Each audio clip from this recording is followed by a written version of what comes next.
Trust the process. Pain is power. All great things take time. I am unbreakable.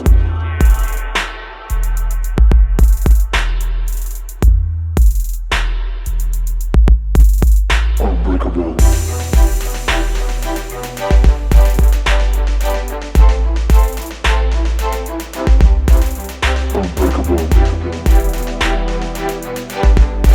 Boom! How you doing? How you living? How you been?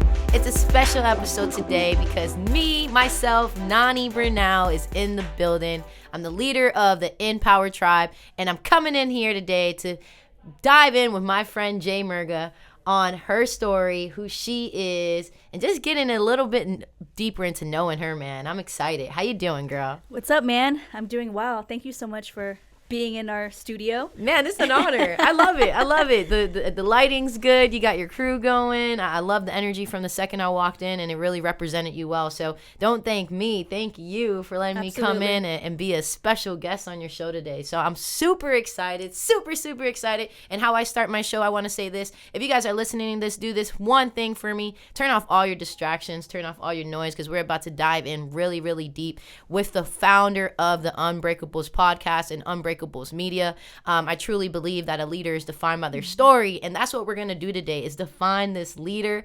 Everybody knows that readers are leaders, but this girl right here is a powerhouse, and I'm excited. So turn off your distractions, turn off all your noise, and make sure that you dive in, because I got a question for you, and that's this. You ready? I'm ready. Let's go. Let's go. So Jay, also known as Jessica Murga, but better known as Jay Murga. All right. I want to know, who were you before you became you? And like, that's a very vague question, but it's deep. Like, I want to know who you were, who was your childhood like, what defined you to be who you are today. So what was that childhood like? I know we got a timeline up because I want to hit every point. So I see that you've had from 1999 to 2008 destruction, and that's a very, very powerful word. So I want to know, tell me about that destruction. Absolutely. Well, I'm 30 years old now. Life wasn't always easy, but I used my pain as my power. And everything that I did, it was pain. How do I repurpose that pain? Yeah. So growing up, I want to take it all the way back, maybe about roughly the good years. And I grew up, the American dream. I had my dad, my mom married, and they were married for about, I want to say 13 years. And from growing up, it was just at the time myself and my brother David, which is my co-host. Yeah. And through that time, my parents were married. We had a house. We drove the nice BMWs. Yeah, good life. The mom, the stay-at-home mom. I grew up thinking my dad was a police officer. That was literally the life. I never questioned anything. It was just, everything was perfect. And when I say perfect, I reference my life then as a fairy tale. Yeah. Every family that, that kid would want as a child growing up, right? And until one year, which was the year of 1999. And that year I remember so vividly. How old are you? I was in third grade. So I was probably like 9, maybe 10 years old, roughly. Cool. And I remember showing up to our house, and at that time they had our area, our neighborhood blocked off. We had the cops there, we had the SWAT team, we had the newscast, and we couldn't get in. We didn't know what was going on at that time. And, I was with my mom, and, the cops are like, no, nobody can come in. And we're like, well, that's our house. And they're like, so they literally bombarded it, Wow. And come to find out, my dad, which is my stepdad, but he was the man that raised me, and he was on a pursuit chase with Santa Ana PD. Wow. And like I said, I didn't know anything. I didn't know what my dad was doing. Did your mom know? My mom knew. Okay. All I can say, the only reference that I can say is, have you ever seen the movie Goodfellas? Yeah.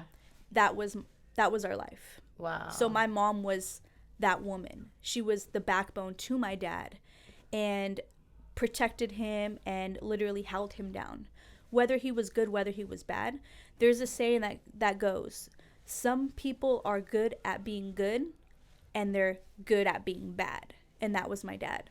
And it's one of those things that he was feared but also respected, you know? And come to find out, my dad was part of the Mexican mafia. And I didn't know that at the time until obviously growing up.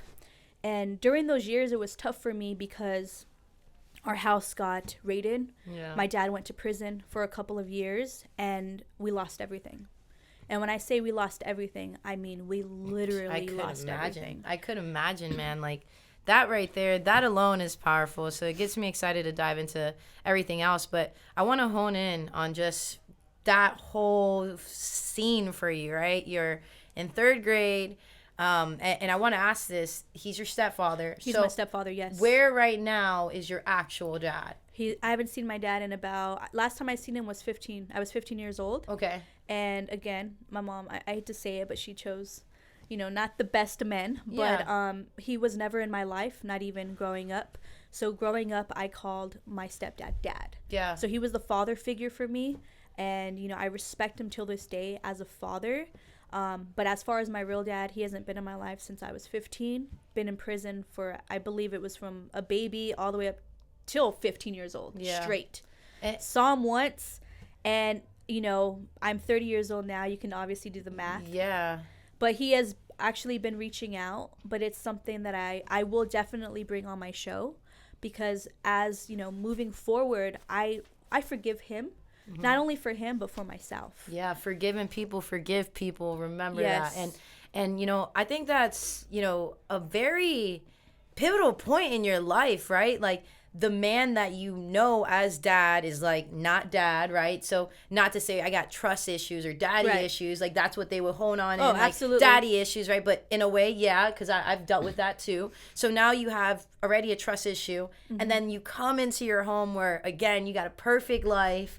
You know, you got the big house on the block, the nice car, you think you're living the life, your family's good, and then boom, smack. Man, another man I love let me down. Another man I love broke my trust. And then to find out, damn, Mom, like, you didn't tell me this. Like, damn, Mom, like, you hid this from me. That to me is that's probably where your stem of anything happen in your life started, right? Because now everybody lied to you. 100%. Man, that's crazy. That's powerful. 100%. And I want to know, so when this happened, what did your mom tell you? Like, what was her, like, did she lie about the cops being there? Like, no. How did that go? You know, it's crazy. Like, we never really talked about it. Okay. All we knew was my dad went away. All and right. Like I said, it was a blur. It was never talked about. But I was always, how do I say it? Very aware at such a young age. I remember every single thing more than my parents even could imagine. Yeah. And even at that age, you know, so mind you, prior to that happening, my mom was a stay-at-home mom. Yeah. She never worked a day in her life. My dad supported us. Like, I'm not even joking. My dad would come home and literally, like, I'd go into my room and then their door would be cracked open and my dad would come out, lift up his shirt, and straps of cash just wrapped around his thing. Fuck, mom, I would see my mom hide it under the bed. It was dirty money. Yeah. It was dirty money. Wow. My dad was the giver. He was the supporter of our family. Yeah. So just, you could Imagine the moment he went to prison, our life was turned upside down. Everything changed. Everything changed. Man, that's so powerful because, you know, a lot of people think that when things happen to you as a child, it doesn't affect you. I want to tell you, I probably have curled up like a baby more than anything being an adult, right? And having that reflection of, holy shit, this happened when I was younger. Like, man, why do I remember this? And like, for you, that explains just in a way why you are so transparent, right? Like, if you guys have met Jay or anyone that has met Jay or listening to her podcast, you can see the intent that she has. You can see she's transparent. And that comes from right there. No one was transparent with you your whole life, right? Starting from when you were in third grade. So keep going, because I love that. So keep going. So now your dad's gone, your stepdad's gone, your dad's not in your life. Your life changes. What does your mom do now? Like, where are you guys at now? How you living? So we were still in that house. Okay. My dad was still supporting us while he was in prison. Yeah. How he did it, You could put 2 and 2 together. He did it. Watch Irishman. That's how he did it, okay? Unfortunately, I'm not proud to say this. The wrong kind of people came into our home. And, my mom wasn't as strong as I would like to say. And unfortunately, she got into drugs and ended up having an affair with somebody. And my dad didn't take that lightly. And his mentality was, I'm in prison, I'm supporting my family. Yes, I never went out on you or anything like that, but I was supporting my family. And with my mom was weak-minded at the time, So you could imagine, we lost everything.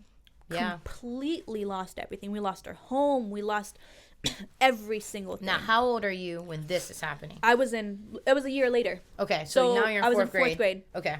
So then from there, the moment we lost everything, we started bouncing from house to house, to friend, to my mom's friend, to my grandma's.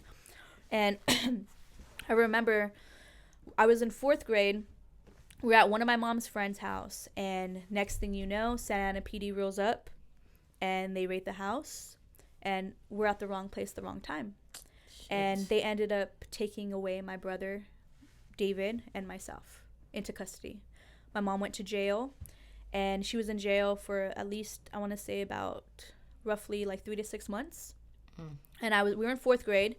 And all I could remember is being in the back of the police car. And my brother and I were hysterical. We were crying. And that was when our bond was created. Yeah. Because all we really had was each other. Man, I'm about to get teary-eyed hearing that. Like, no lie. Like, that's crazy because...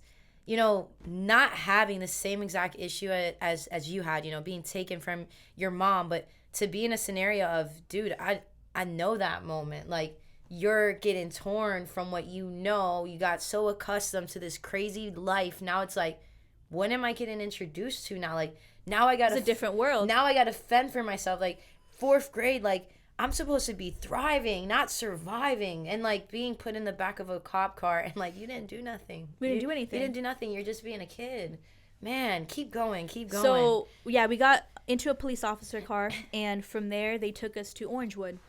So, mind you, we had no idea what the heck that was. Yeah. All we kept asking is, when are we going to see my mom? When are we going to see my mom? And we were assigned to a social worker, and at that time, we were in Orangewood for a couple days. Yeah. And in Orangewood, they have, just the kids until they're able to place them into a group home. So from that time, we were placed into a group home. But for group homes, they segregate the boys and the girls. Yeah. So we're in a group home for about a year. And that's when I had to be the big sister. Yeah. And the only time that I would see my brother is, they would call it chow, when you'd have a snack, when you'd have lunch during that time. And during like the playtime, they would let us come out. And ever since that time, it created this very strong bond between my brother and I. Yeah. And that's where the Unbreakables comes, that name, because we are unbreakable. Yeah. And, going back, we were there for about a year. And from there, we'd have some family come and visit.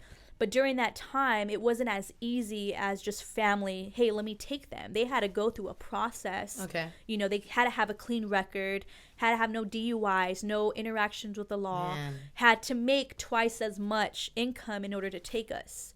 So during that time frame, unfortunately, we didn't have family that was able to take us. Yeah. By the grace of God, and when I say God, we were placed into a foster care system, a foster home.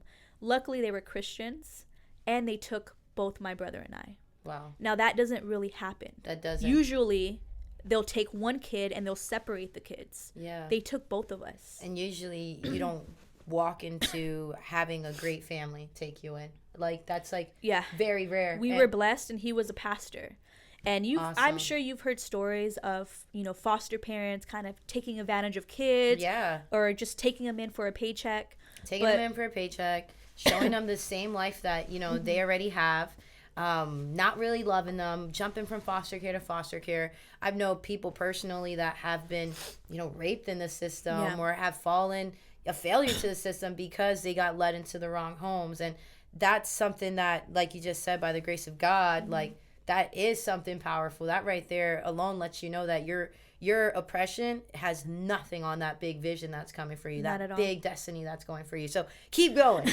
Let's go. Keep going. I'm loving it. So we were in foster care system for about a year. And during that time, it wasn't the best living situation. They had a little girl. It was great because at the end of the day, yeah, they were trying to be a family to us, but all we still wanted was our mom, and we had a really good bond with our mom.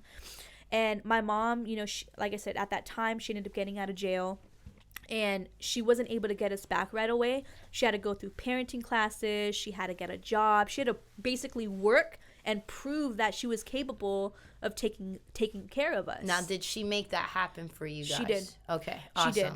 Awesome. So it was a long process. Yeah. But she did. So we were with the foster cares. We call them the Aguilars. Yeah. So we were with them for about a year and a half. So it was roughly from 4th grade to about, I want to say, 6th grade. Okay.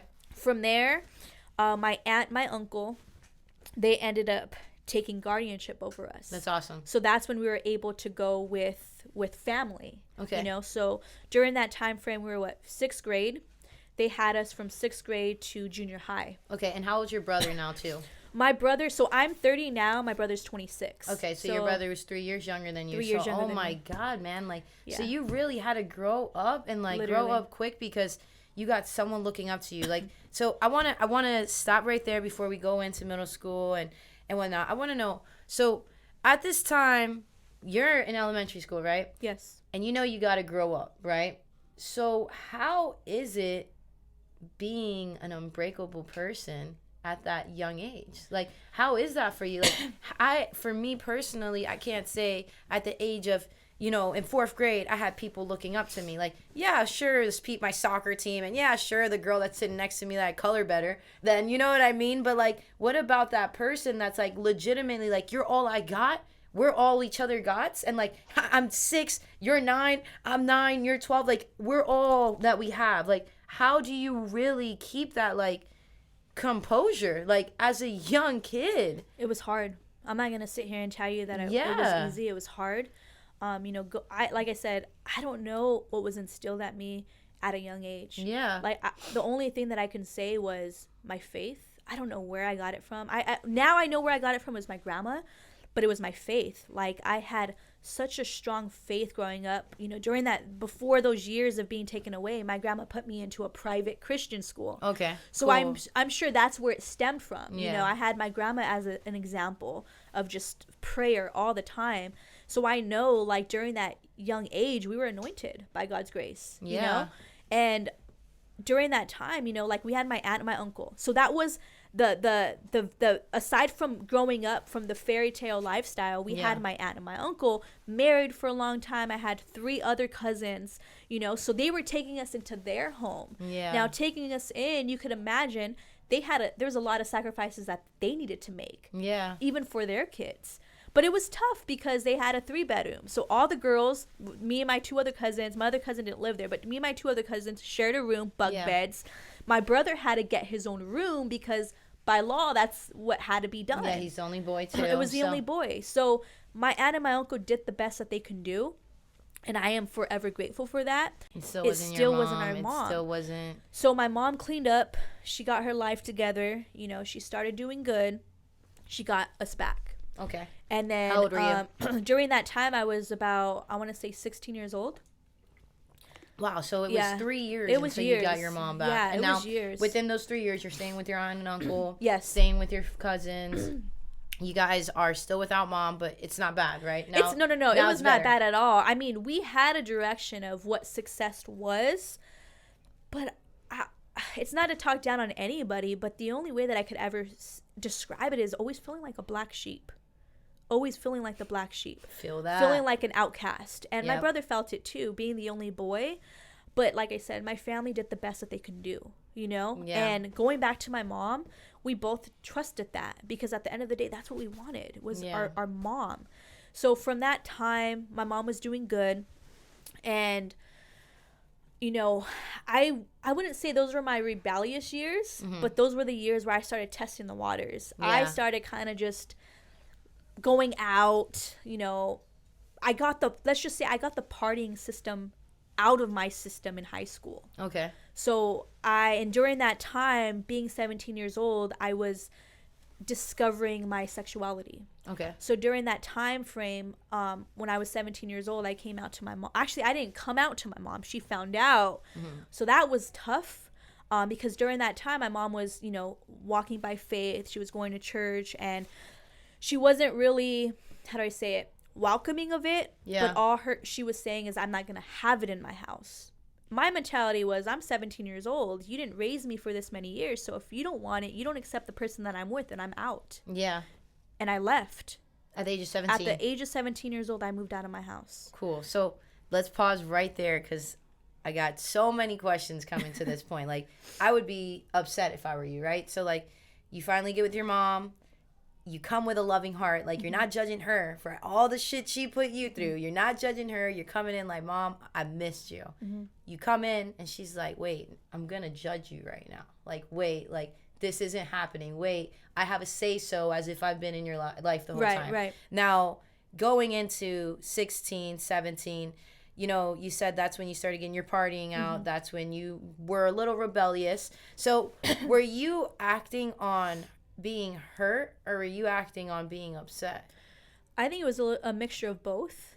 One, because I didn't have direction. I didn't have guidance. I mean, I had my aunt, my uncle, my grandma, but I held on to that pain. Like, I held on to it. And during that time, it was the victim mindset. It was, why me? Yeah. Why me?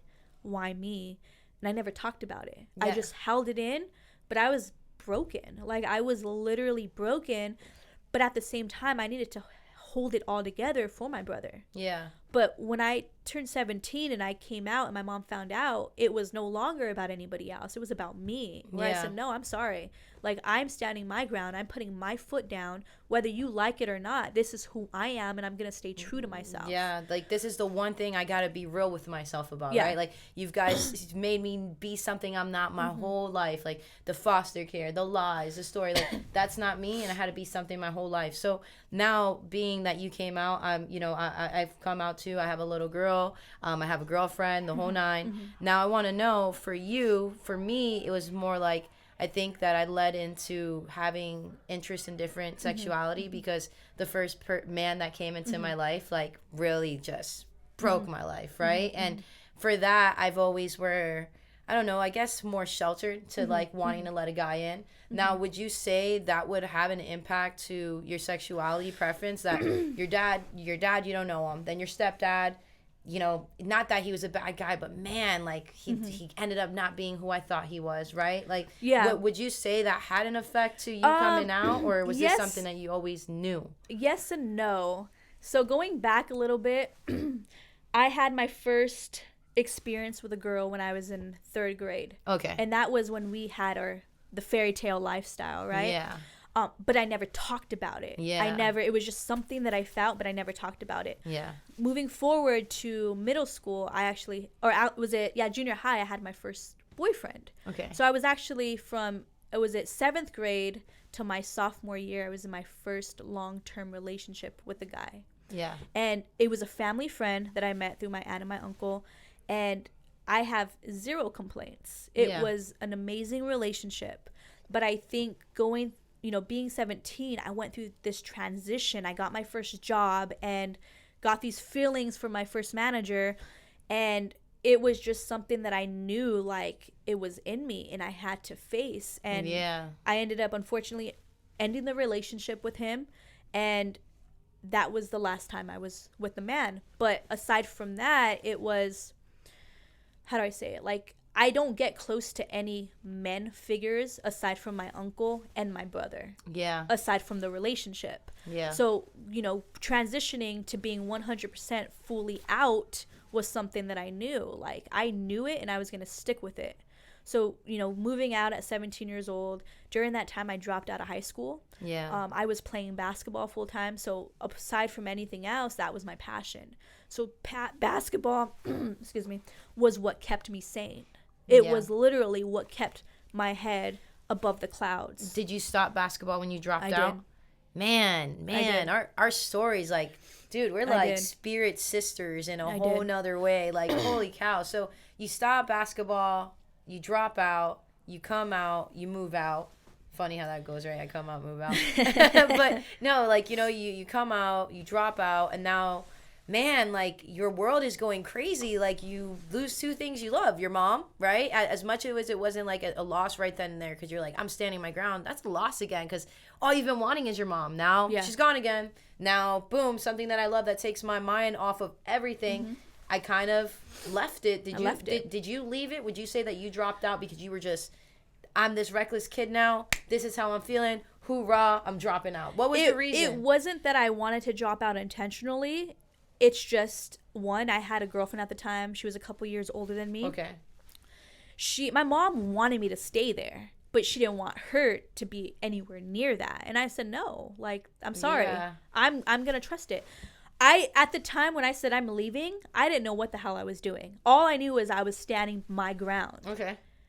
And let's just say from there on out, my life during that time frame from 17 maybe to like about 19, it was upside down. I didn't know what the hell I was doing. I didn't go to school. We were living in my girlfriend's car at the time for 3 months. Literally living in her 2-door Honda for 3 months. I got a part-time job, and at the same time, my mom was hurt. She was hurt, calling me. My grandma was hurt as well. You know, my grandma blamed herself. You know, like, what did I do wrong? I tried to, you know, put you in a Christian school, but it was nothing that my family ever did. I just needed to figure life out on my own. Yeah, I mean, at what point though? Like, you know, I left my house too, and like, my mom's calling me and my family's calling me, and I'm like, I could do this on my own. Is there any point, because I know I've had the point where I'm like, fuck, what am I doing? Like, should I just go back? Like, yeah, should I just go back? Like, thought about now that. You're like in a car, 2-door Honda, 3 months, and it's all because it's not that you're not welcome there. It's just that who you are isn't welcome there. Like, your girlfriend isn't there. So you had such a conviction in your heart that you're like, nah, like, I'm just gonna not say you were hard-headed, but would you say, like, damn, like, if I could do that a little bit differently, would you? Or looking back, absolutely not. Oh, let's go. I would live it over and over again. Why? Let's go. Because it built me and built my character. Yeah, I mean, and staying in a car for 3 months, absolutely. 17, most people will break. And like, most people will break. I learned the importance of, one, relying on my own understanding. Yeah. And I had to get a job. Yeah. I got a job. You know, my relationship at the time wasn't the best relationship. You know, I was young. You know, I was with that partner at the time for many years. She ended up going to the military. And, you know, I made some choices at that time that wasn't the best. But, you know, going forward a little bit, you know, being, 17, moving out, you know, it was just trial and error. Now, what year is this? 17 years old? old? So, 17 years old. That was roughly around, I want to say 2007. Okay, cool. 2007. 2008 is when I decided, I'm like, you know what? I need to get my shit together. 18 years old. During that time frame, my brother was kind of back and forth from my mom to our dad. My dad ended up getting out of prison. So during that time, my brother was hurt. He was really hurt with me because he's like, out of everything that we've been through, you left me. Yeah. You left me. And at that time, I guess that you can say it was in a selfish state because I cared about what I wanted for once. And I know my brother was hurt a little bit with me. He ended up going to my dad's. And then at that time, you know, I had a little sister, Larissa. And I knew, you know, I had to set that example. So from there, I feel like I had an empty void just going on, and it went from relationship to relationship to relationship. And I would say my life and my perspective changed at about 20 years old. Cool. So I can tell you that I got the whole party system, the whole lifestyle out of my system. Do you go into drugs, drinking, I did a lot of drinking. I did a lot of partying. I'm not proud to say this, and I know my mom may be watching and she doesn't know this, but I did smoke weed, marijuana a couple of times. Sorry, Mom. Larissa, I know she's in the audience, you know, but sorry, Larissa. It was from maybe 7th grade and 8th grade. Okay. So it wasn't long. All right. But so 18, 20, Yeah. you're just drinking and filling yourself up with relationships. That's it. It was my addiction was relationships. Women. And women. And it was filling that void because growing up, I saw my parents married. I saw a family, and all I ever wanted was a family. That's it. Yeah. That's all I wanted was a family, my own family. So it was relationship to relationship. But I will tell you, every single relationship taught me something. Yeah. I grew up, and then 2021, I said, you know what? It's time to change. During that time, it was 2011. Unfortunately, my mom went back to her old ways and got involved with the wrong crowd, got married to not the best person, not the best influence, and ended up, history repeated itself. Yeah. And when I say that, meaning 2011, I was 20 years old. I had my brother there living with his dad. And at the same time, growing up, my brother was a mama's boy, so we were very close, he was close to the women in his life, his sister and his mom. Yeah. And during that time, he just wanted to be with me or my mom. So 20 years old, my mom went to jail again. Unfortunately, at that time, she had my little sister Larissa and my then other little brother Jacob. Yeah. They were younger, so I like to say they were a younger version of my brother and I. And my mom got into drugs and sorry, excuse me. It's all good. So your mom gets into drugs again, she gets arrested. Now it's like a retake, right? Retake, deja vu. My little brother, my little sister are in this position now. Now I'm out the home. Now my brother's with his dad. What the fuck? Like, where did this go? Do you start feeling guilt? 100%. Do you start feeling like, why me? Why did this happen? Was this my fault? Yes, to an extent. Being in 2011, 20 years old, I felt helpless. At that time, I was making $10 an hour.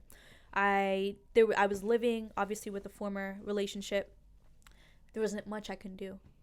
My younger 2 siblings got taken away and put into the system. So for me, that's when my perspective shifted. Yeah. When I knew, holy shit, I cannot be selfish anymore. There's no way that I can be selfish. Why? Because I have 3 lives that are depending on me. What are the chances they get blessed like you? Exactly. So during that time frame, I talked to one of my former relationships. We took my brother in.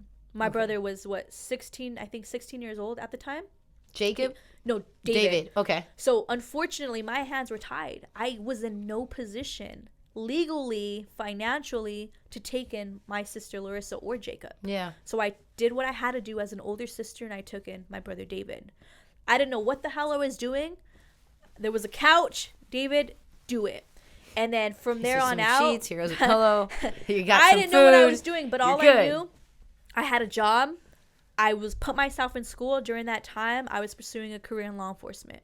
My life, my perspective shifted where I knew it's time to grow up. It's time to grow up. It's time to set an example for him because I have people that are watching me.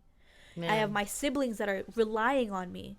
So from there is when everything shifted. Man, so I gotta say this because this is just the definition of what I've been talking about last week, this week. If you've been following me, you've heard me say, when you have a big vision, opposition's at the door. The opposition's bigger, right? Now, Jay here had a big vision. She wanted to live her life. She wanted to be her. She wanted to be comfortable being her. And then guess what happens? Opposition hits, right? And there's 3 things that can be done when you have opposition. And you did all 3. There's 1, prayer, like I told you last week when you and I were speaking.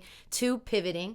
And then 3, remembering. And I think that you have done a great example of that. And even with the things that are going on now, and we'll dive into that later into the conversation, you've done all 3 still. You've prayed, you've pivoted, and then you've remembered. You've pivoted instead of letting the vision give up or quit. You're like, no, we're going to change the directory of this, and we're still going to get to the main thing. Absolutely. My main vision is I want to take care of my brothers and sisters, and if I got to pivot where I'm at, if I got to pivot my situation, I'm going to, because the vision of getting them out of this, the vision is bigger than me. And what helped you do that was you remembering, hey, that was was me. Like, that could be me. That was me. And now my sister may not get lucky like I was lucky in getting a pastor and having a halfway house that was actually nice to me. Like, they may not get lucky. And you remembering, you pivoting, that was just such a big direction in your life. Now, do you at some point start feeling proud? Like, okay, I'm getting there. I'm almost getting there. I'm putting myself through law enforcement now. I'm really changing my life. And for anyone that's listening to this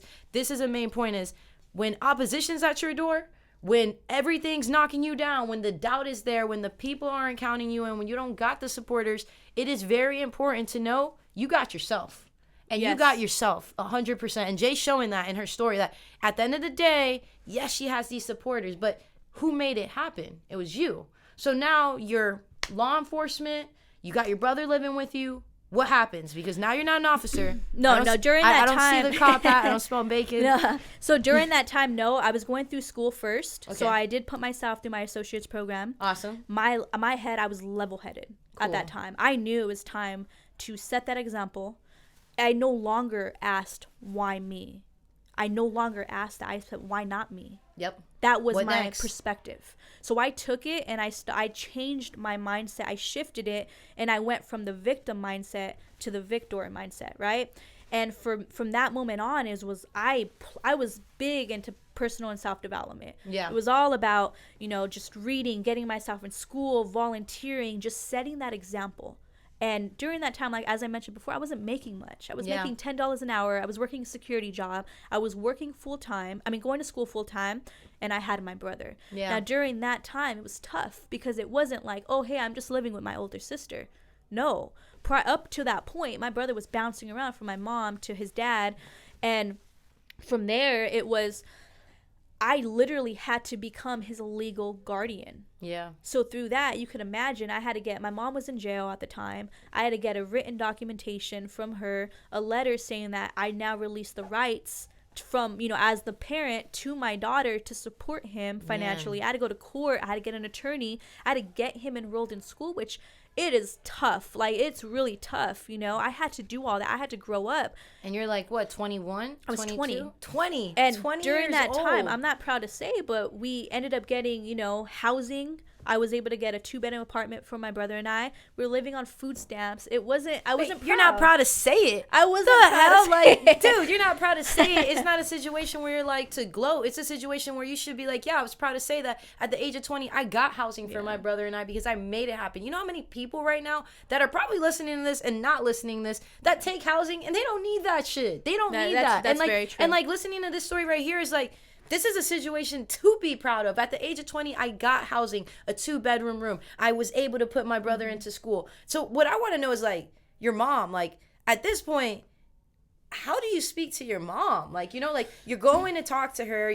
Obviously you're visiting her in jail or in county, like over the phone. I couldn't because I was going through the process. And it's funny because we were taken away by Santa Ana PD. Yeah. And I was going through the process with the police department with Santa Ana PD.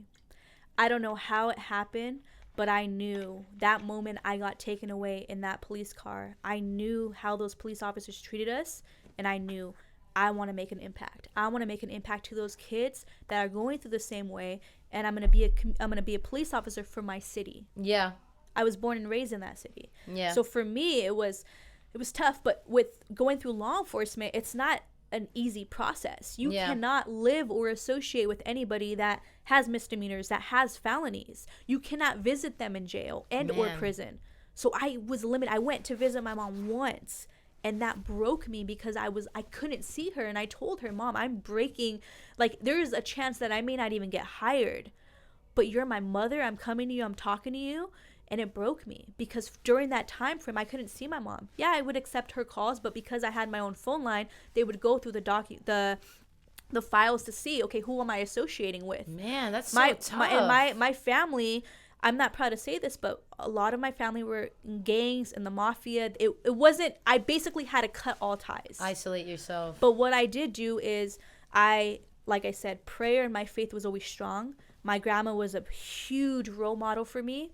And through that time, from bouncing from, the foster care to my aunt, to my mom, to my grandma. It was always my aunt, my grandma, my aunt, my grandma, back to my mom during those years. So during that time frame, it was hard. I couldn't see my mom. So she would write me, but I had to do what I had to do. And I don't want to say that I had resentment towards her, but all the way up until about 2021, I did. Call it what it is, man. I did. Call it what it is, resentment. And you know what? My pastor says the greatest things come with resistance. Mm-hmm. And right there, you have resentment towards her, right? But the greater thing came out of it. So now I want to know, 21, 22, you finally all right, I have resentment towards you, Mom. This is how I'm feeling. I did. What's so next? Then during that point, my mom got out of jail.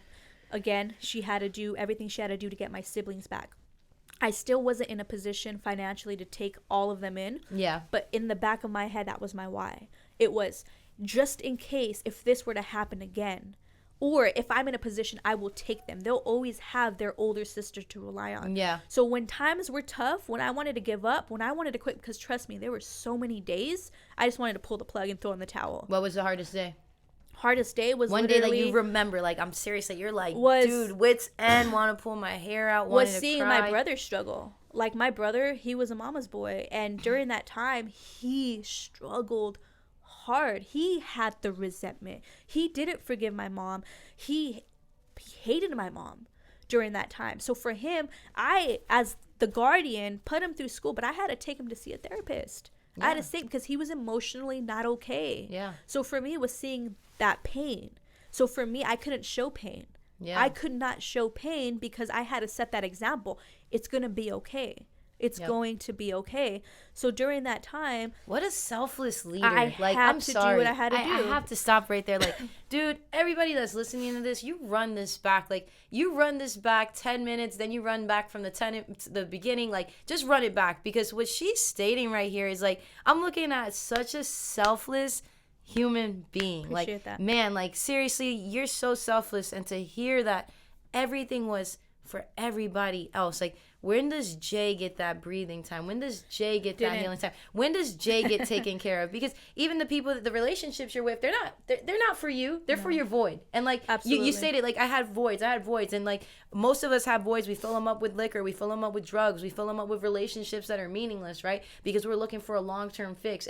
And with you, I don't see a long-term fix yet. All I hear is you giving back to make sure that your brother was better, to make sure that your mom was good, to make sure that the home was stable, just to make sure that everybody was good. So when do you start realizing I need to be good? So after that, fast forward a little bit, from 20 to about 25. Okay. I started focusing more on personal development, self-development. Who do you start following? Tony Robbins, Inky Johnson, Eric Thomas, the greats, the greats, the legends. So my brother and I, we always bounce things off of each other, videos, motivational videos, inspirational quotes. So we kept each other sane during that process. During that time, I ended up graduating with my associates. Upon my graduation day, I immediately started my bachelor's program. Awesome. Got my bachelor's program. During that time frame, it was all about what society wanted from me. Okay. What my aunt and my uncle wanted from me, because I saw my cousins go through the top universities, education paid for. I'm sorry, I didn't get anything paid for. I didn't get anything handed to me. I had to literally work for every single thing that I wanted, from my cell phone to my bills. So mind you, from the time I was 17 years old, 30 years old, everything that I have today, I worked for on my own. So I want to say, would you say that has an effect? So for me, I'm going through something with my little sister right now where I don't know where she's at. She could be in the streets right now, and I don't know where my little sister's at. And I've raised my little sister, right? And just like you, I've worked for my own phone bill. I worked for my own things. I took care of my mom, right? And now I felt in a way, damn, did I mess up because I sheltered my little sister so much, Because right here, you could tell that the things that have happened to you made you. But do you think you made it easier for, your brother? Or let's say, because your sister's here, but you couldn't help your sister out, right? So yes, your brother was hurting, but do you think because you didn't make it hard for him in a way of, hey, this is how life is, that's affecting you right now? Absolutely. Why? Because I didn't have anybody to lean on at the time. Yeah. Being that young, I had to be that role model. So looking back, I told myself I will be that role model to my younger siblings. So yes, during the time when, you know, we had our parents married, we had the Christmas gifts, we had everything you can think of, everything handed to us. Everything after that point, we didn't have anything. Yeah. We didn't see our mom for months out of a time. I didn't see my dad. We didn't grow up with their family. It was literally, it was a hit or miss. So my mentality from the time when I was able to support myself financially, from 20 years old and so on, I will be that person. I will give to my younger siblings anything that they want. They have me to rely on. I don't ever want them to go without. Why? Because I know exactly what it means to be broke. I know what it means to have an empty stomach, to not literally have your family, to literally have nothing. Yeah. Literally nothing. Like, even just going back during our time with our mom, you know, it instilled just passion. It instilled a work ethic. It instilled momentum, you know, and, you know, from having literally nothing, from going back to, you know, having 17 home addresses to date, to, there was times during the time frame when we did go back with my mom, it was back and forth, going from hotel to hotel, to friend to friend. There was one point we slept against a building. Literally slept against a building. And this is why I'm so passionate about giving back, about feeding homeless people, because one, we were once homeless. We were once against a building. My mom was too prideful to take us to my grandma's house. And I just remember, I will never forget this gentleman coming out of a black Mercedes, dressed in a suit. He goes to his trunk, pulls out a cup of noodles and a 7-Up. And he literally gives it to us. Man. And I will never forget that moment. So, you know, with me, you know, I dig deep. You know, I'm a little extra, but I got to be, because you just stated something. You remember the one thing that you will never forget is the man coming out of the Mercedes. You won't ever forget that your mom chose to be prideful and let you guys stay outside a building. I've thought about that, but you want to know something that I will be always, graceful for? Is that I have a heart of forgiveness. Let's go. And that is something that I know that not many people can say. Yeah. But I believe it was my grandma. It was the prayer. It was just her always instilling faith. Don't hate your mom. Don't hate your dad. I know you may not always like what they do, but you don't have to like what they do, but you don't hate them. Don't hold that in your heart. Man. And yes, at that point, you know, even fast forwarding a little bit, growing up, I always knew, like, when I chose, I accepted it. I finally accepted it. Why? It wasn't no longer why me, why not me. I had to accept it. Yep. And I think that's really important to learn that, you know, the people that you love, you can't change them. The people that you love, who they are, sometimes you just got to accept them and know that that's an exception of who you are. That's not me. That's an exception of what they've done. That's not my life. That's an exception of where you want to go. That's not where I want to go, because that's not for me. And I think sometimes when we're so close, like Trent Shelton talks about it, you know, when you have $1 and you put $1 right to your face, you can't see as $1. So you just see that as money. You don't know if it's a $100 bill, a $20 bill. But then when I back up from it, now I could see it a little bit better. Now I know what it is. And I think that's family, right? Family, you love them. But as you start going further from them, or you start seeing them for the distance, you know who they are. You can't change it, and you have to accept it. Don't let it change your character. And I really, you know, with this talk, I'm so honored to be able to interview you on your own show and get this out of you, because this is great. You know, this is really what defines the Unbreakable podcast, an unbreakable person. You know, someone that doesn't break its character, someone that doesn't break for hate, someone that doesn't break to, you know, be something that they're not. No matter what, you've always stood your ground. You always stood with humility. You've always stood being selfless. And I'm so impressed. Like, I'm so impressed. Our story is a lot different. I was angry. Like, I was mad. And, you know, I've come to this realization of who I am these last 2 years. And I'm just so impressed that through it all, you know, you made such a change, and it's been such a I got to do this for others. I have to do this for others. You've always been a servant leader, and you're definitely a person that I would say is in power. So let's go. You guys make sure you guys drop on this reviews right now on how amazing and what pivotal point you've taken away from this conversation, because I got notes all in my head. I'm so excited to, finish this conversation and just dive in with her like, holy shit, dude, this is intense. Like, this is great. Like, your story is turn your mess into your mission. And that's the ultimate, point with this conversation. Now, I want to dive in. 2017, 2019. Mm-hmm. Now, I know where you come from. I know what your mission is. How did you fall into the Unbreakables? Like, how did you find your way into entrepreneurship? That's the better question. Okay, so going back, let's say year 2017. So during that year, I graduated with my associates, graduated with my bachelor's degree, worked, mind you, in high school, I got the shittiest grades. D's and F's, failed. 2 degrees under her belt, baby. I ended up going back, when I was 20, got my diploma. I worked back because society wanted me to go the happy path, right? Man. Society wanted that.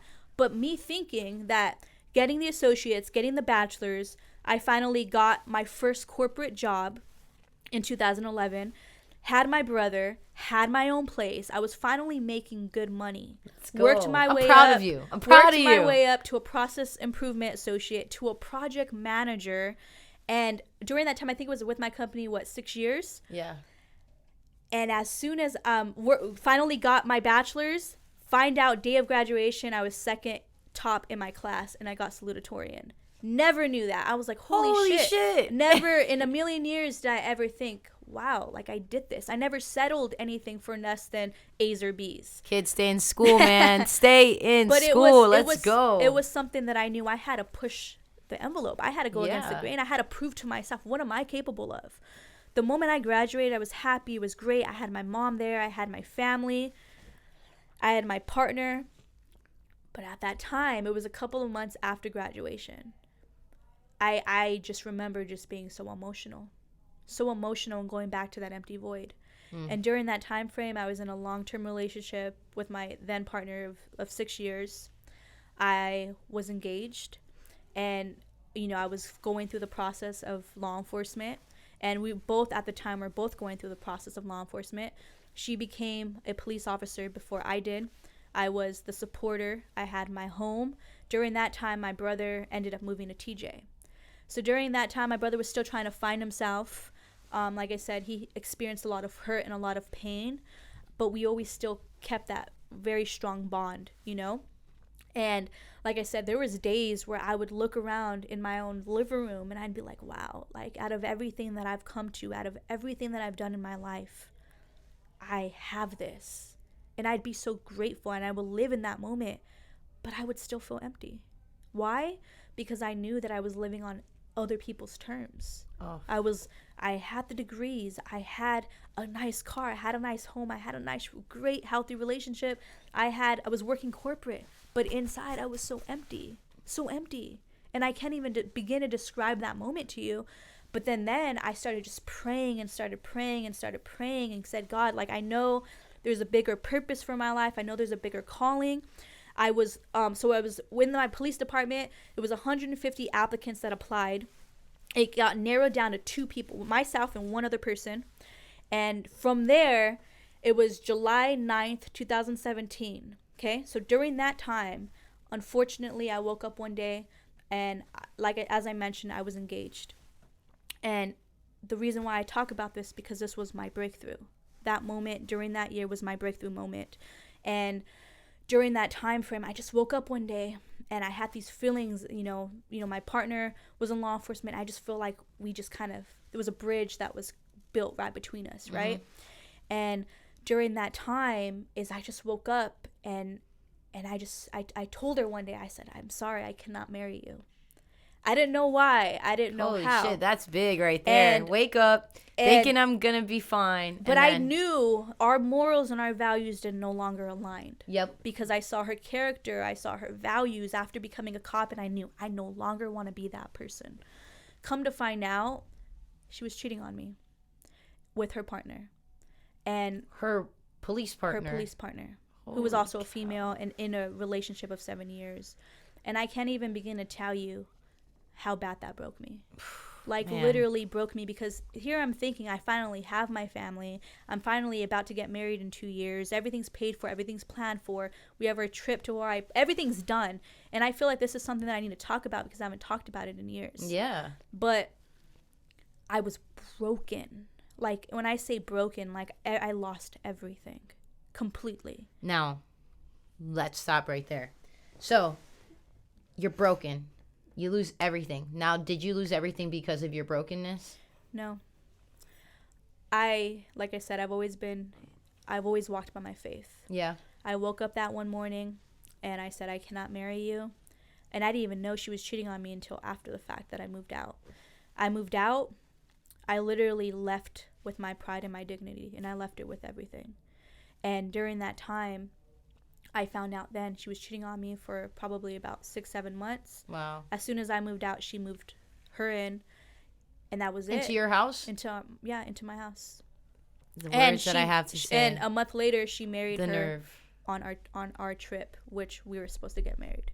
Shut the fuck up. I'm sorry. I'm sorry, guys. I just got to say that. No way. Yeah. So you could imagine how I was feeling. Dude, yeah, you're torn up. You're broken. Torn. Like, that's the person you've been with for years. And I love this episode, and I'm probably going to listen to it 100 times, because now we're going to go into depression, because dude, that's where you fell into. Like, my identity, not to say it's wrapped up in this person, but when you're with someone for a lot of years, and we've said it on many points that was a way that you filled up your void, right? So I'm sure your void with her got, like, filled up. You were in 100%. love with her. You built basically a family almost with her, and your identity was with her. So now everything you worked so hard for up until that moment probably felt to you like, this doesn't even matter. Like, what? It did.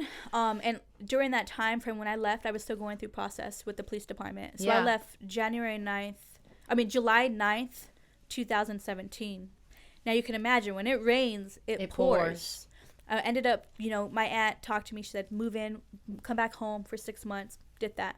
When it rains, it pours. July 23rd, which was a couple weeks later, I get the letter that I got disqualified from the police department.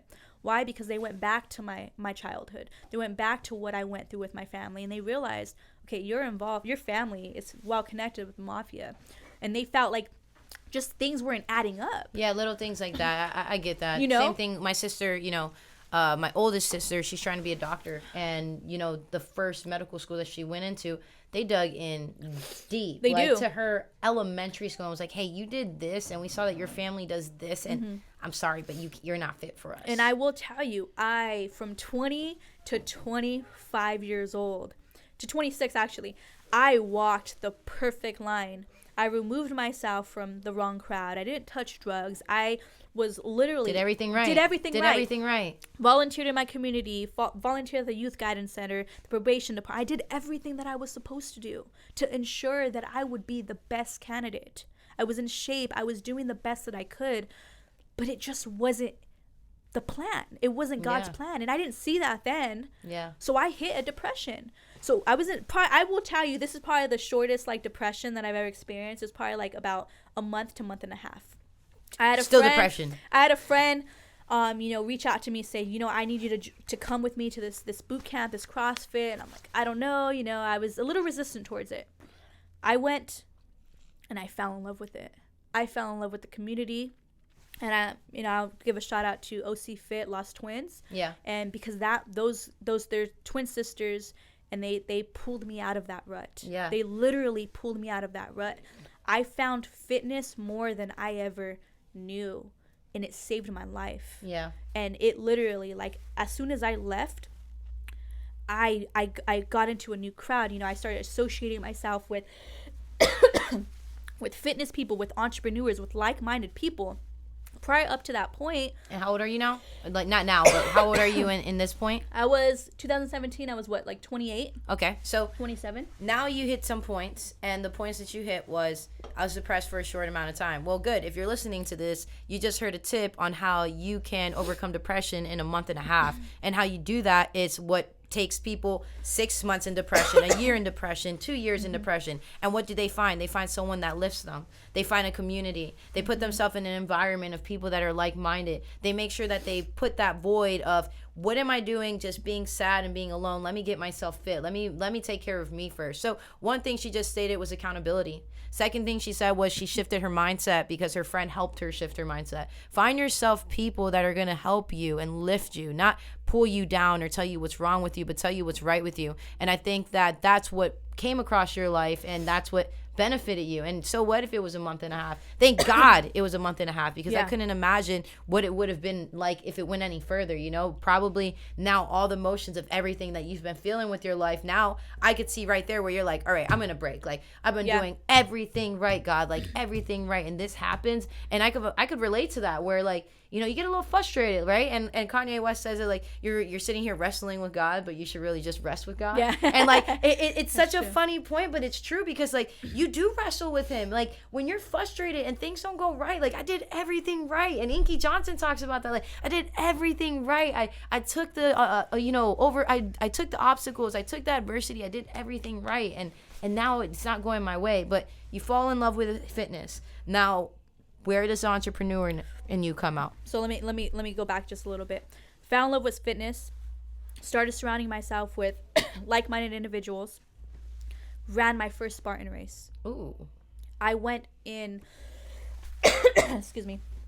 I went in that gym with such fire and such momentum. So you would think, I was down for about a month and a half? Mm-hmm. But I turned my pain into my fuel. Oof. That heartbreak, that pain, everything I felt, I put it all in me. Yeah. And I knew, you know what? I'm going to be the best version of myself. I started going to all Tony Robbins, to Eric Thomas, to Inky Johnson events. I started reading. I started just focusing, growing within my company. Ran my first Spartan race. Started meeting a bunch of different people. My first race was Lake Tahoe World Championships, 21 miles, 39 obstacles, 10,900 elevation, in 23-degree weather, and a lake swim. Holy Mile shit. 2, I wanted to quit. And mind you, I only did weightlifting. I hated cardio. Yeah. I wanted Most to quit. Most weightlifters do. I know your guys' secret. You look big, but you don't got the cardio. I get it. But you know what? What I did with me, and this is something that I learned, I wrote a letter. I wrote a letter to myself, I wrote a letter to my ex. And on that letter, I poured everything. And actually, you know what got me through it? Trent Shelton got me through that breakup. Shout out to Trent Shelton. We're going to get him on the Unbreakable show. He got me through that breakup. I wrote a letter to myself, and I wrote a letter to her. It was probably about maybe 8 to 10 pages long. Stapled it, folded it, put it in my pocket when I ran my race. I wanted to quit at mile 2. Why? Because mentally and emotionally and physically, I was drained. I was exhausted. Done. But I thought about the pain, every single pain that I experienced in my life. I thought about it. And I said, I'm going to do this, and I'm going to get through it. It was more like a mental barrier that I needed to go through. Yeah. I finished. 5 hours. It took me 5 hours and 30 minutes to finish the race. And I finished. After that, with my group, with my supporters that I had there, we got the letter, and we ripped it up, and we burned it and I let it go.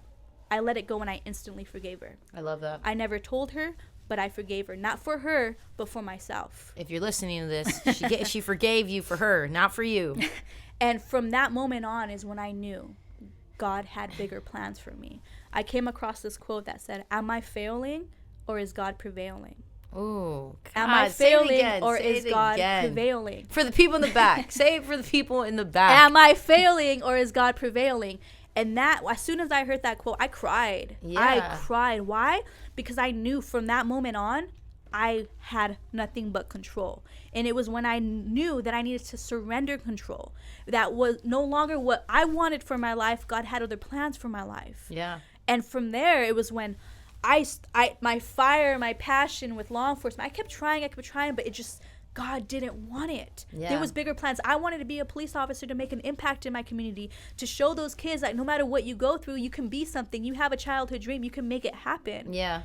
But it just wasn't in the plan for me. So looking back, it was all about impacting my community without realizing, okay, why am I selling myself short? Why am I only targeting my community when I can target the world? Yeah. And that wasn't my mentality until I saw that quote. And during that time, it was like, you know what? I just started thinking about everything, processing it. I grew within my company, got a bigger promotion, been at my company for 8.5 years. It was then, so to answer your question, when did entrepreneurs start coming in? It was never really entrepreneurship. I always knew I wanted to be a business owner, maybe open up a gym one day. I was big into personal development. I will look at like Tony Robbins, Eric Thomas, and see all the greats on stage and be like, damn, like, why can't I do that? Yeah. Like they helped me. They got me through my pain. But I would always think to myself, why can't I do that? Yeah. What separates them from me? Yeah. And from me telling my story, because I know my story. I know that I'm able to impact people, to change people's lives, to be a living, breathing example, to show them I am unbreakable. I'm still living. I took that route. And I like to use this example. You have, like, for instance, my brother and I, right? You give this, let's say 2 brothers, right, that go through the same scenario, same situation in life. Mm-hmm. They have the opposition, the adversity, and the hardships and the failures. One chooses to go, you have the fork in the road. You have the happy path and you have the victim, right? Yeah. Where they're like, you know what? No. I have these circumstances. I have this, all the pain and everything. I am defined by my circumstances. For me, it was never about that. Yeah. I am going against the grain. So regardless, it was always, I'm going to go against that. I'm not going to be defined by my circumstances. And I always allowed that to fuel me. So when I came across that quote, I started to just analyze and just dig deep and say, God, what do you want from my life? Yeah. And I started just, my original goal was law enforcement, started growing within my company, within the business side of it. I ended up getting my bachelor's in business administration. So it helped me. It was leverage, right? Yeah. But then I started seeing the politics, and I just started seeing people, and the way I like to say it is the empty suits. Yep. They're walking around, they're driving the nice cars, they have the fancy titles and corporate, but they're so unfulfilled. Yep. And I knew at that very moment, I don't want to live that life of unfulfillment. And I always knew there was more for my life. So I had this crazy idea. I always knew I wanted to use my voice. I wanted to use my mess as my message, right? Yeah. I just didn't know how. Yeah. So at the time, I ended up joining a partnership with somebody else that was, because she was a mentor of mine and a role model that finally told me, like, you're right, the grass isn't always greener on the other side. There is a lot of unfulfillment in this type of environment. So because of that, my mind shifted when I knew I'm gonna take a risk. I'm gonna do it. Decided the thought of starting a podcast, the Unbreakables podcast, started April 23rd of this year. Okay. Just the thought. Started planning everything, started writing it out, putting a business plan together. Yeah. Just my ideas, right? I went to the Passionate Few with Omar Alatar mastermind. It was the end of July, right? End of July. Convinced my brother, because during that time, my brother, as I mentioned earlier, he went to TJ. Yeah. He moved back. He found himself, found his gift, and he was then pursuing rapping and music. Yeah. My brother has a gift of writing, and that's what they call him, Gift the Poet. He writes and writes and writes and writes, and that's what he's passionate about. So I decided, I said, D, I have this crazy idea. Just trust me on this. Come with me to this mastermind. He said, I don't know how I feel about paying it. I'm like, don't worry about how we're going to do it. Just come with me. Just say, come with me as like brother and sister. Let's do this together. Okay. He went, got everything we needed in regards to starting a podcast, right? During that time, it was a weekend event. We left with such fire momentum, and we learned the excitement. And we learned the importance of acting on imperfect action. Yeah. Everything up from April to the end of June was planning, but no execution. Yep. So many people get lost in the planning, right? And I think that's important for an entrepreneur to hear, because, I always say show up or shut up, right? Because you don't know what you don't know, right? And you don't know until you show up. And until you show up, how do you know this is not for you? Mm-hmm. So many people are like, it got to be perfect. It got to be this. That was me. This is how it is. Plan A, Plan B, Plan C, right? But when you think of Plan A, Plan B, Plan C, it's like, all right, well, which one's gonna work? Well, I don't know, because I haven't tried either. So I'm guilty of that. you know, and it's okay to be guilty of that, because our first thing as an entrepreneur, we want it to be perfect. Mm-hmm. But what I will say is you got to cut that, because you don't know how much you hold yourself back from a great opportunity until you actually go for the damn opportunity, right? And like, agree more. And I think that right now I am going to dive into it a little bit. You know, coming to this episode, I'm sure everyone's like, where's your brother, right? I'm sure everyone's like, why is Nani on the show? I'm great, that's why. But no, seriously, like, where's your brother? Why is this happening? And I think that this goes to say right there, you know, that it's not a perfect situation, right? But you know that it's something that you have to try and you have to do on your own. So leading to this, why am I the one hosting this show right now? What is the big news that we're letting people know? And it's not bad news, it's great news. It's just a point of growth, right? So where are we growing to right now? Where are we going? Because we know that we got the Unbreakable podcast right now, and we're going to dive into what it is. But I'm sure people are wondering, where's GIF? All right, so let me. I'll get to that question right now. So leading up to it, it was the idea of starting a podcast, right? Yep. Going all in. Didn't have a clear path, because everything up until I was 28 years old, my entire life was planned. Plan A, Plan B. I wanted to know every little thing by time, by date that drive you crazy? that I was doing. Up until this past year, I finally said, I'm no longer planning. I am surrendering. Just doing. I'm just doing. That's it. There you go. Left that mastermind fired up. The intention was never a media company. That wasn't the intention. The intention was a podcast. How do we build a platform, brother and sister, share our story in the process, bring other inspiring individuals that have a story, because every single person has a story. Yep. It's just a matter of owning it. Don't let your story own you. Own your story. That's what it came down to. So it was giving free value. Yeah. Everything was perfect. Everything was just kind of just going organically, growing, right? And, you know, we've launched August 23rd, now on episode 23. And the momentum, acting on and you've had action. Andy Dane Carter, you've had Sam Badekar, you've had gym owners. Which other guests have you had on here? We had Omar Alatar. Awesome. Who else did we have? Sam Bakhtiar, Andy Dane Carter, Andy Audate, Miguel Aguilar as our very first guest. Let's go. You're going to have Trent Shelton. You're going to have amazing. Bigger people. Absolutely. The more you listen, the more you're going to see.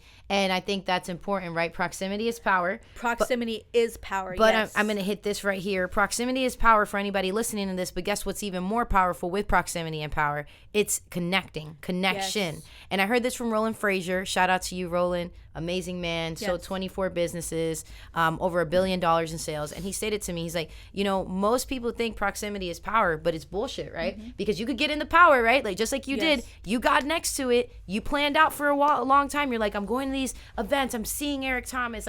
I'm seeing Inky Johnson. I'm talking to these people, right? Proximity is power. Now you lead to Omar's mastermind. And until you actually made the connection, did that proximity become powerful? 100%. You know, so make sure you guys listening to this, you listen to her story and see that with everything she did, she brought herself to it. But until she connected it, until she executed, nothing took place. And you got to practice what you read, put into practice, implement. And don't be feared, because don't fear it, because just like me, I was scared. I always knew that public speaking was my biggest fear. Yeah. But you know when people say everybody has a gift. You speak so well. Like this is an undiscovered gift. Yeah. On both of our parts. It was an undiscovered gift. Never in a million years did I ever imagine having a podcast or being a host. It's something that I always aspired to. Yeah. I always aspired. One day I'm going to be on that stage. I'm going to be telling my story. One day I'm going to write my book. One day I'm going to impact lives. But why does it have to take one day? Why can't I start now? Why can't I build a platform to do so? Yeah. And that was the goal. But I started to realize, what are my gifts? It's people. It's communications. It's my humility. It's building those relationships. And I started to hone in on those. Based off of that, you put yourself in proximity, you built those relationships, you built those connections, and then you execute. But it was no longer about me. In order for me to realize, I had to take myself out of the equation, right? When you take yourself out of the equation, you put yourself in service to other people. That's when life starts to happen. And that's what I realized. It was no longer about me. It was no longer about the title. It was no longer about the money. Yeah. It was about, how can I make an impact to other people? How can I serve other people? And not many people have a studio.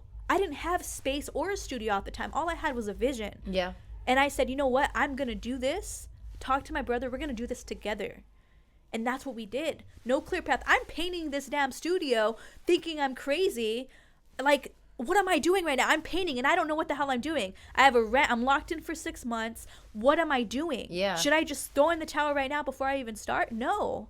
Yeah. But it was something inside. All I can describe it is that internal pull. God tugging my heart. I have plans for you. I have a plan. You got to follow. Yep. And it's when I decided to surrender. That's when life started to happen. That's amazing, because the biggest thing outside of your comfort zone is your calling. Yes. And most you people got to don't go know that. against the fear. Yeah. They say, I think it was a video that Will Smith said, God places the best things in life on the other side of fear. Yep. All you got to do is just go against it.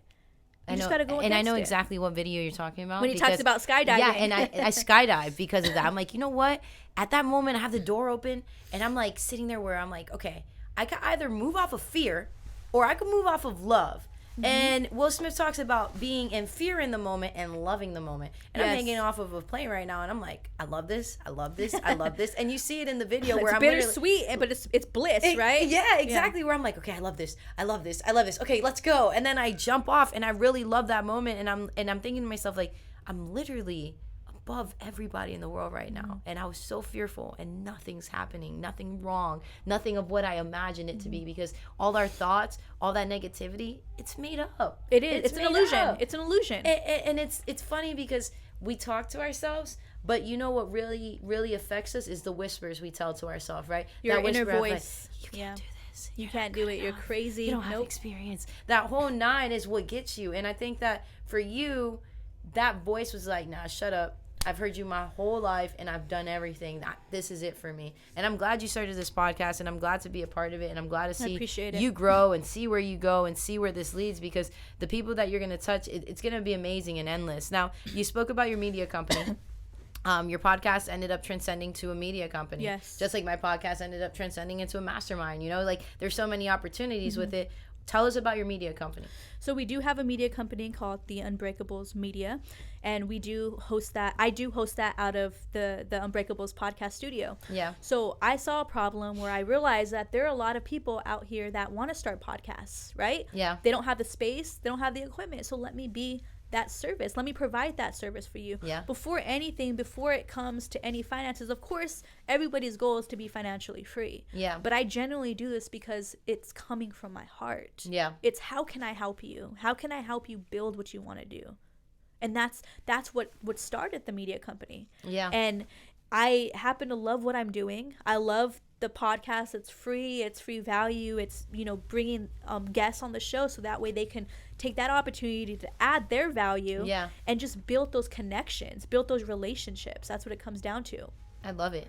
And the more hands you shake, the more money you make. Yes. The more you get connected to what you're doing, the more it's not work, it's what you love, what you do. Absolutely. Now, you guys heard here first that she leverages her podcast by a media company. And I think this is so important because now, do you feel that fulfillment? 100%. And I will tell you, out of 30 years is the first time that I feel more fulfilled than I have in ever before. And this comes with all the accomplishments in my life, with all my degrees. And I will going back to what led this. I was April 23rd, right before I went to the Omar Alatar's mastermind. I'm all about just gradually growing and growing and growing. Yeah. I'm a USC Trojan fan. Like that's my goal. My goal is to, no matter what, I said I wanted to play college ball at USC. I wanted to go make it to the WNBA. Yeah. But I said if I can't fulfill that passion, it's, I have a tattoo on my arm that says, with the ball and the skull, it says, never regrets, always a lesson. Yeah. And with that, I said, if I can't fulfill that, my childhood dream, then I will at least go to the university to say, at least I did it. I was a part of something, right? Yeah. I was filling out my grad school application, and I came across this Gary Vee video. And this was right before this was started. It was just a thought. He says, why are you going to spend another $80K into formal education when you can save that money, save your time, cut your learning curve in half, and invest into yourself? Yeah. And that's when my whole life shifted. And I said, holy shit, I was literally like moments away It from takes that submitting one- my application, meeting that deadline. Man. And literally because of that one video, he said, just go against it. Go against fear. Take that risk. Love it. And just do it. What do you have to lose? Yeah. So I decided, you know what?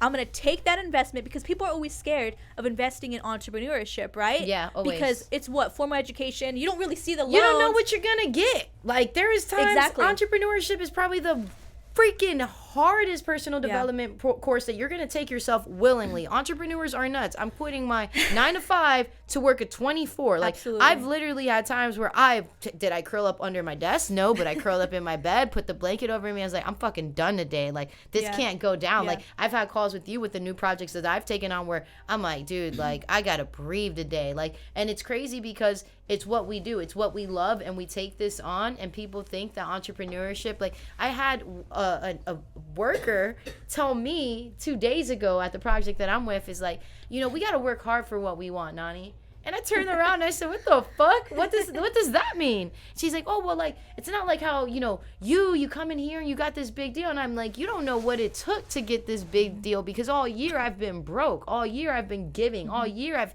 taken sacrifices. And because I got this one big win, you think that it doesn't work. It's not hard work. And I think that a lot of people look at entrepreneurs and think, it's easy. Yeah. Or it was handed. This isn't hard. Do you hear what she had to go through emotionally to finally get to this point of like, hey, this is what I want to do. Shit, you went through law enforcement school. You went through the pre-academy. You went through college. Everything. You went AA degree. You got your bachelor's degree, and then you ended up going through a hardship with a relationship. Like, you've gone through so many phases of your life, and success has been differently for every single one. And I think that this is a really, really defining moment for you, and taking that risk of, screw it, like, I'm not gonna do this 9 to 5 life again. I'm not gonna live to everybody's titles. Like, this is my title now. This is my story now. And I think that this year for you is the year where you're like, hey, this is the J show. This is the J ride. This is the J story. This is my freaking journey. I'm done waiting on the arrival. There is no arrival, right? Absolutely. At this point, it's like people like you and I, we're self-driven, right? So 100%. when we get to the arrival, we're like, what the hell? Like, this is it? Like, no. You gotta keep going. There got to be more. So I think that this is really important for others to know that it's not about the arrival. It's about the journey and embracing the journey. Embrace it and trust the process. And learning that it's process over product. It's we over me. Yes. And passion over profit. Yes. That's and passion over profit. And I always say, you know, turn your mess into your mission. Your mess does not disqualify you, and it's purpose over profit. Yes. And I think that you're a amazing definition of all those things that we state. Thank you. Now, coming to an end, we're wrapping things up. Yes. I do still have that question. That burning question. Where is Gift? Tell us where he is. What's to come for that? Because I know me, I'm eager to know. I'm excited to know, because I know the things that are working are going to be amazing. You both are amazing. So what does that transcend to? Your awesomeness, the Unbreakables podcast, where does that go? So as far as the Unbreakables podcast and the Unbreakables media, that still stands. Expect January 2020, season 2, Deep Dive with Jay. So I will be taking that on. As I mentioned before, this is my baby. This is my passion, and this brings me fulfillment. And, you know, my brother, he's always been a creative. He's an artist. And, you know, creativity and art comes in many different forms. Yeah. Through the podcast, he was able to discover a gift that he never really knew. Yep. Videography. Just like you found your gift exactly, that you never knew. Videography, on content creation. So, you know, moving forward, my brother is now building his own business, his own media company and clientele. And I still stand with the Unbreakables podcast and the Unbreakables media. And we still will work together hand in hand, Cool. you know, leveraging each other as far as, you know, references and work and so forth. But at the end of the day, I cannot be overshadowed by anybody else, and vice versa. And if you have a gift, you have to go. And I'm not going to sit here and tell you that the decision wasn't easy. Yeah. It wasn't. It's not. Considering that my brother is my best friend, he is everything that, you know, we wanted to build a legacy together. And unfortunately, you know, there's different, you know, visions that come to mind. And it really taught me something. It shifted my perspective, and I realized it still goes on. The marathon continues. Yep. I got to keep going, but this time I'm going in 2020 even stronger, even harder, trying to make a bigger impact. And I want to end, you know, the Unbreakables podcast season 1 with my story. And I'm encouraging everybody else to own their story, to share their story, go against fear, go all in, keep that momentum going. Do not give up. Use your pain as your fuel and go against the opposition.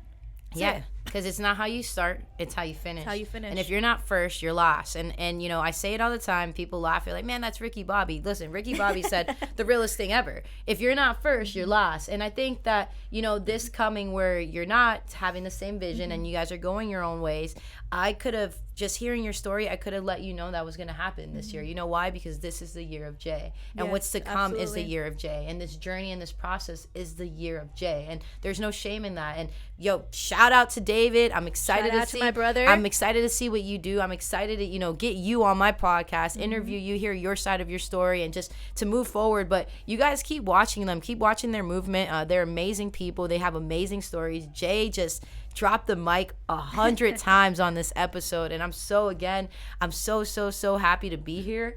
It was an honor to do Truly this. Appreciate this it. is my first time, so you got me out my comfort zone, but it was definitely first in amazing. person, right? Yes, first in person. Sorry, Bedro Cullen. We'll be it's there Jay. though. Yeah, we'll be there together. But definitely, you guys, if you listen to this episode, you got something out of this episode, go ahead and do me one thing and one thing only. Make sure you press that nice, pretty button to the right that says subscribe.